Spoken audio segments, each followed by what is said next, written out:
এখন তো কখনো রোদ তো কখনো বৃষ্টি। তো মাঝে, মাঝে মনে হয় রান্নাবান্না যদি না করা লাগতো তাহলে মনে হয় সবথেকে বেশি ভালো হতো।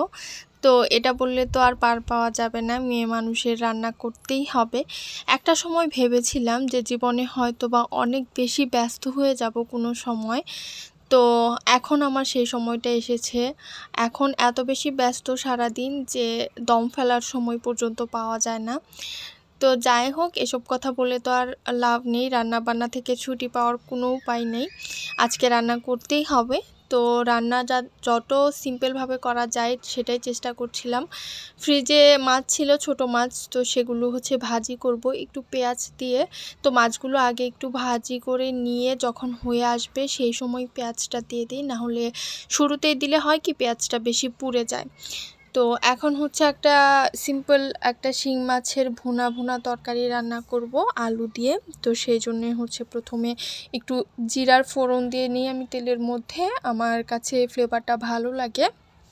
তারপরে পেঁয়াজ দিয়ে বাকি যত গুঁড়া মশলা আছে দিয়ে নিই। তো এই রোদ বৃষ্টির ওয়েদারে কিন্তু মনে হয় যে অসুস্থ হয়ে যাচ্ছি। আসলে যখন রোদ উঠে তখন গরমের জ্বালায় টিকা যায় না, আর যখন বৃষ্টি হয় তখন বাইরেই বের হওয়া যায় না, এরকম একটা অবস্থা। টানা বৃষ্টি সারা দিন ধরে গত 3 দিন যাবৎ। তো ভাবলাম যে আজকে দুপুরে একদম সিম্পল কিছু রান্নাবান্না করে বিকেলে একটু বাইরে যাব, বাইরে গিয়ে একটু ঘুরে আসব। আজকে যেহেতু একটু বৃষ্টিটা নেই, তো হালকা হালকা রোদ আছে, তো আজকের ওয়েদারটাও ভালো। ভাবছি যে বিকেলে সায়ানকে নিয়ে একটু আশপাশ দিয়ে ঘুরে আসব, বা ফুচকা টুচকা যদি পাই কিছু একটা খেয়ে ফ্রেশ হাওয়া নিয়ে আসব। কারণ জীবনে আসলে একঘেয়েমি চলে আসে, বাইরে না গেলে মনে হয় যে একটু বাইরে থেকে নিজে এবং বাচ্চাদের ঘুরিয়ে নিয়ে আসলে ভালো লাগে। তো এখন হচ্ছে আমার মশলাটা কষানো হয়ে গেছে। এখন এর মধ্যে শিং মাছগুলো দিয়ে দিব। আমি শিং মাছগুলো আস্তই রেখেছি, এগুলো যেহেতু খুব বেশি বড় না।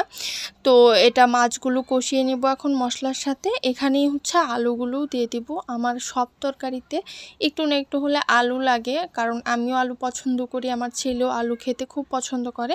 সে তরকারির আলু বেছে বেছে খায়। তো তার জন্য হলেও আমার সব ধরনের তরকারিতে আলু দিতেই হয়। তো তাই এখন মশলার সাথে আলু আর মাছগুলো খুব সুন্দর করে কষিয়ে নিলাম। তেল ভেসে উঠেছে দেখে বুঝতেই পারছেন। আর এই পর্যায়ে মাছগুলো খুবই আস্তে নাড়াচাড়া করতে হবে, কারণ মাছগুলো না হয় ভেঙে যাবে, আর আমি চাচ্ছিলাম না মাছগুলো ভেঙে যাক। মাছগুলো আস্ত থাকলে ভালো লাগবে দেখতে। তো যাই হোক, এখন মশলা কষানো শেষ, মাছ আলু সবই কষানো শেষ। এটা প্রায় অলমোস্ট সিদ্ধ হয়ে গেছে। তো এর জন্য এখন ঝোলের পানিটা দিয়ে দিব। ঝোলের পানি খুব বেশি একটা দিব না, যেহেতু একদমই ভুনা ভুনা একটা তরকারি করব। তো গতকালের যে হাতে মাখানো ছোট মাছের তরকারি সেটাও রয়ে গিয়েছে, তো ওটাও খেতে হবে। প্লাস আজকের এই দুইটা দিয়েই আমাদের খাওয়া হয়ে যাবে।